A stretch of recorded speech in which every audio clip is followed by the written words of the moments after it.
200여 명의 환자가 발생한 대구 대실요양병원과 제2미주병원, 한지붕 두 병원의 대규모 집단 감염은 외부 방문자에 의해서 바이러스가 전파됐을 가능성에 무게가 실리고 있습니다. 네, 최초 감염된 병원 관계자는 의심 증상에도 계속 출근한 것으로 확인돼 아쉬움을 남기고 있습니다.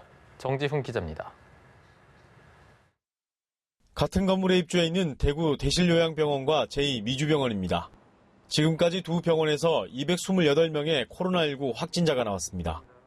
대실요양병원에선 지난 18일 종사자 2명이 확진 판정을 받았는데 이후 의료진을 포함한 종사자 20명과 환자 74명 등 94명이 감염됐습니다. 환자의 발생 양상이나 감염된 확진자들의 폐렴 진행 정도 등을 미뤄볼 때 적어도 최초 발생 시기는 2월 말에서 3월 초로 추정하고 있습니다. 최초 감염 추정 시기를 바탕으로 감염 경로를 조사 중인 보건당국은 외부 감염원 유입 가능성이 크다고 판단하고 있습니다. 첫 확진자가 나오기 전 외부인이 대실요양병원 7층을 드나든 사실을 확인하고 이에 대한 조사를 벌이고 있습니다.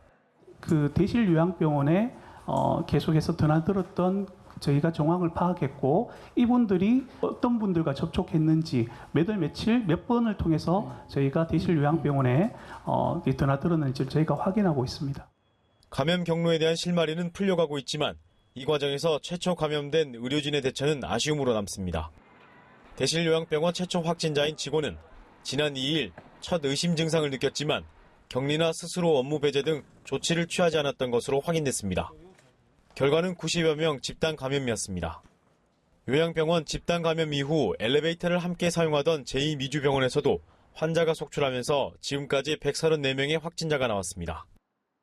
이처럼 방역 원칙을 지키지 않은 의료진의 방심과 같은 건물 내 다른 병원으로의 감염 가능성을 선제적으로 차단 못한 보건당국의 미온 대처가 대규모 집단 감염으로 이어졌습니다. 연합뉴스 TV 정준입니다.